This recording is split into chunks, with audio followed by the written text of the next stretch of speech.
Hello, today I'm going to be talking to you about the Unfair Contract Terms Act 1977.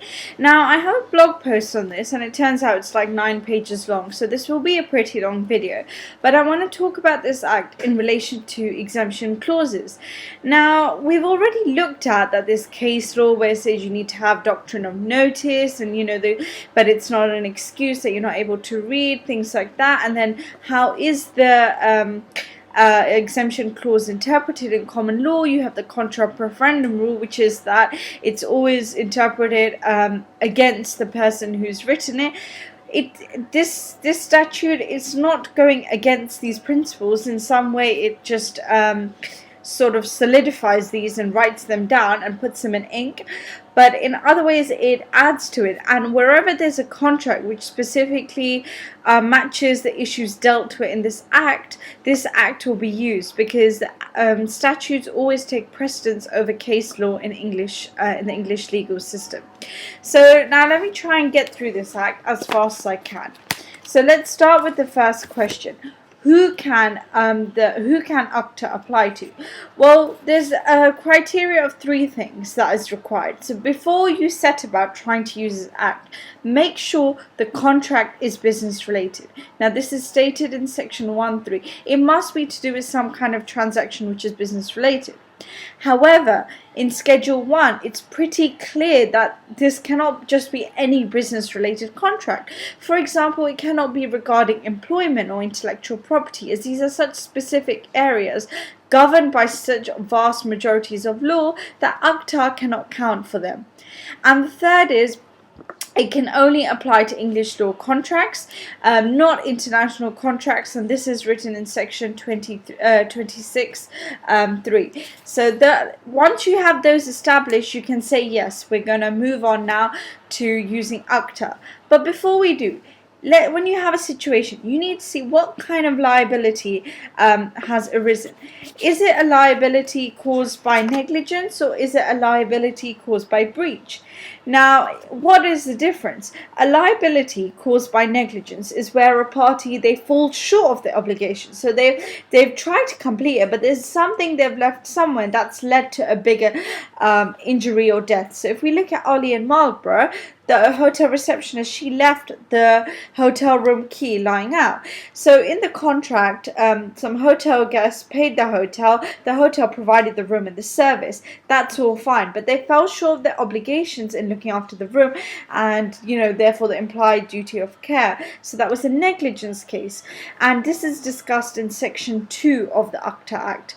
Whereas breach is where you fail to perform one part or completely of a contractual obligation in a contract, and this is in section 3. And as you'll see, like I have videos, you have normal breaches where you've fallen short. You have anticipatory breaches where you actually tell the other party you're about to fall short of your obligation, and then you have fundamental breaches, which is you're going against the whole essence, the condition of the contract, and I've written how you deal with these issues. Then we're going to move on to, now, say we've established that the liability that has arisen is to do with negligence. Section 2. What do we do here? Well, basically, if the liability has resulted in a death or a personal injury, you cannot use your exclusion clause. This is written in 2.1. This is an absolute rule and it prohibits it.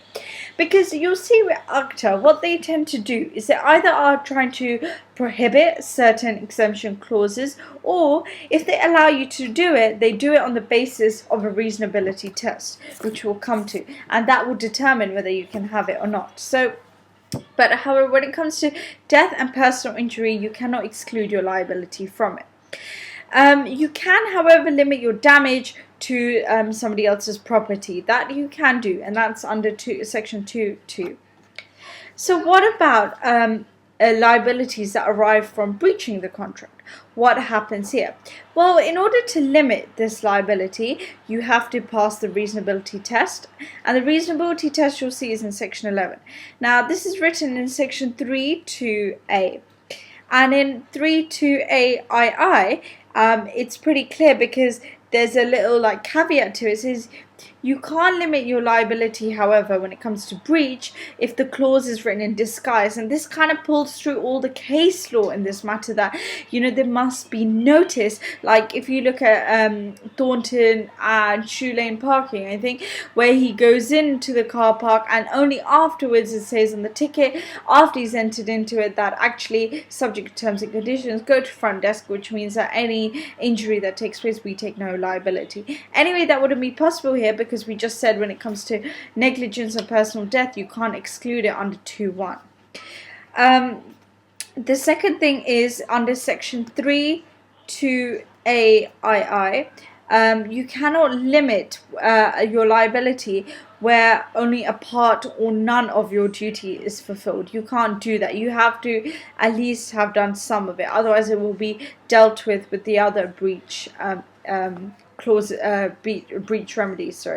So let's stop for a case. Now, Time Lode and British Telecommunications, 1995. Why is this case important?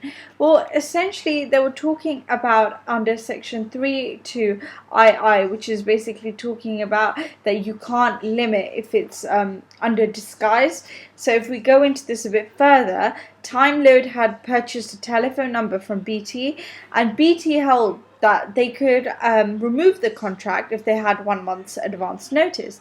Now, Time Lode argued that this term was basically in disguise. It wasn't made clear to them.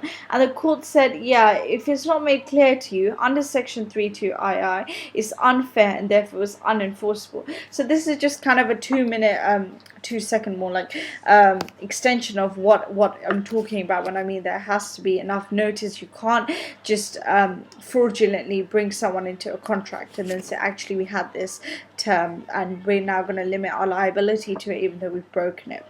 So a lot of the breach stuff is based on the assumption, because remember section 3(2)(a), if you want to limit your liability in an occasion of breach, then it has to be reasonable. What does reasonability mean? Well, this is laid out in section 11. And what section 11 does, it says that the reasonability test is an objective one. So you're not actually looking at this is what happened in the case. You're saying this is what the parties should have known, should have done, should have done. It's based on that kind of, presumption. And that's in section 11.1.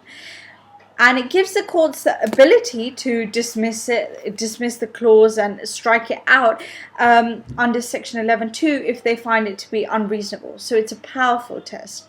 Now, how does it work? Well, in section 11.4, essentially what the Act says is that there's 2 things you need to look at.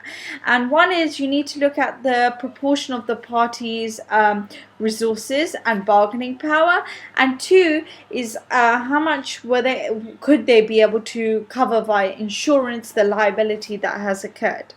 So you look at these 2 things and then you decide, actually, is this clause reasonable or not. So it's very up to the court's discretion how a case goes.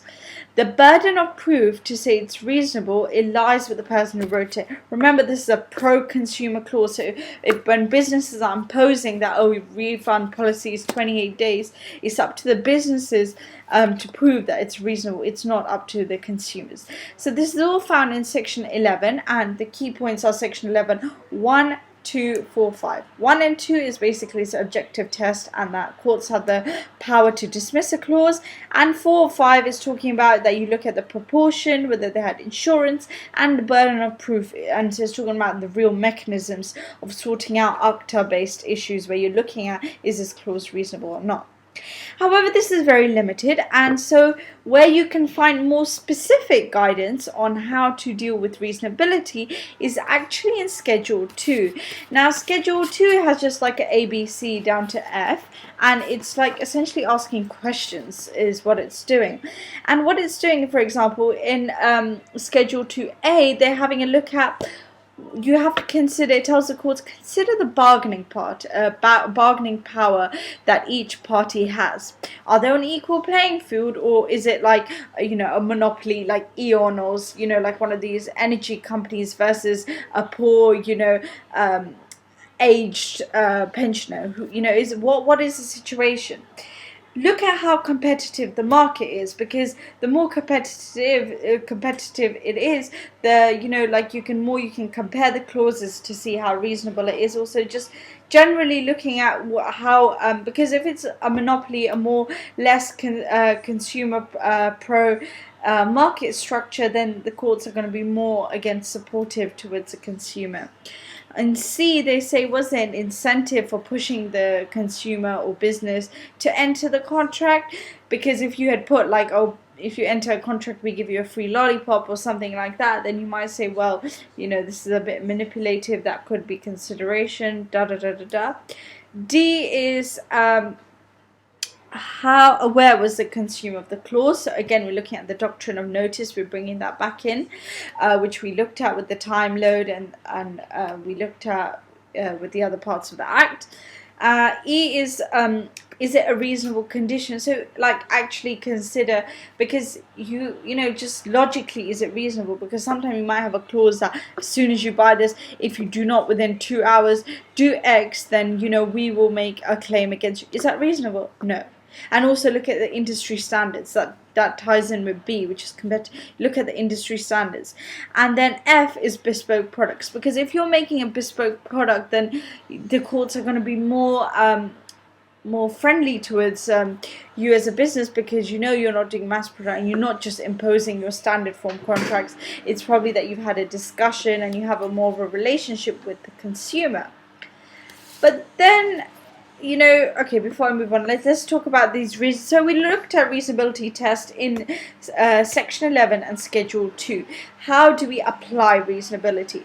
Well, there's 2 cases. The first is George Mitchell and Finney Lock seeds. So what happened is that the claimant bought seeds for about £200, but because they were like the wrong type of seeds, and they weren't fit for consumption, they ended up causing £61,000 in losses. So it's a huge amount. It's a big difference. This reminds me a bit of the Harbert's plasticine case when we look at fundamental breach, because you initially paid X amount for your contract to bring in pipe work, but the damage was much more than the contractual price, as we've seen here.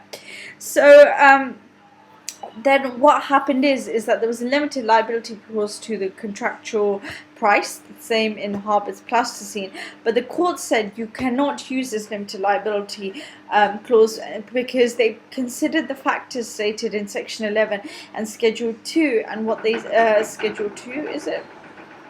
Yes, schedule 2, sorry, had a bit of a brain freeze. So what they said was that when you have seeds, the consumer doesn't know about the defect because all the seeds look the same.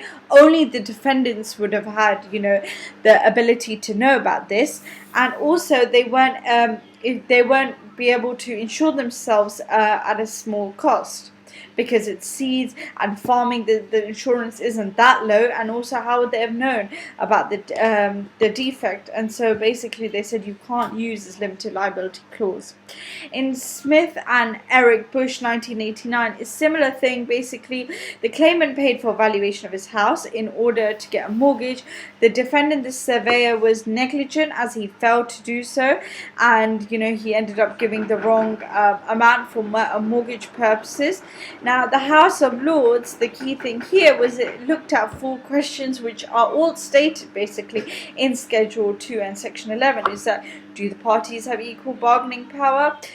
Is it reasonable for the client to have taken advice from elsewhere? So industry standards. How difficult was the task being undertaken? Was it bespoke products, or was it just part of their normal job?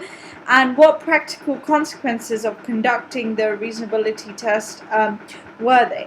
So the courts look at the time, how the parties were acting, not retrospectively saying X should have been Y, just like how it should have been done. And they look at these questions which are all in these 2 parts of the Act, and they're very crucial because, as I said, if there's a liability which has come from breach, then under Section 3 2A, I'll just double check that. Yeah, under section 328 it has to pass the reasonability test, and same if it's to do with negligence. And under section 22, if you want to limit your liability where you're damage to other people's property, so like the Code Fur and Ollie and Marlborough, then you have to look at these reasonability elements.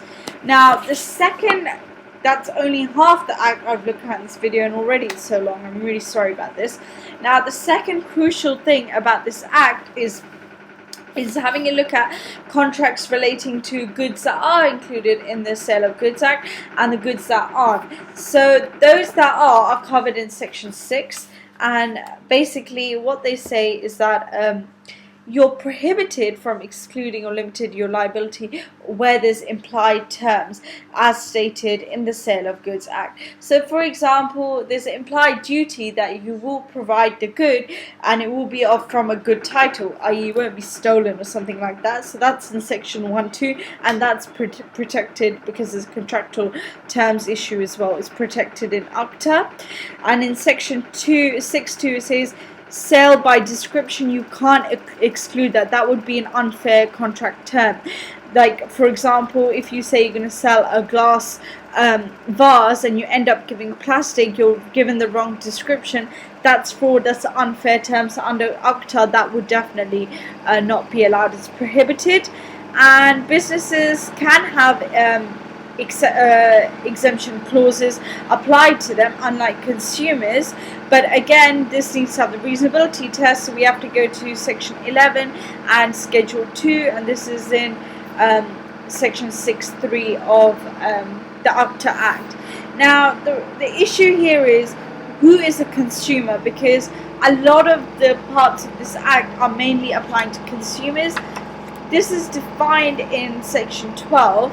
And basically, I've written here, a consumer does not in any way make a contract or pretend to make the contract. The terms all lie within the power of the other party. This is section 12.1, who is a consumer, and it talks about what you can apply. And section 12.2, you can't be a consumer if you're buying second hand or public auction. So those types of transactions are not included in the ACTA Act. And 12.3, the burden of proof lies with the business, not the person who's consuming the good. So I hope this helps, and I'm sorry about the noise that's coming from the washing machine, but thank you for watching.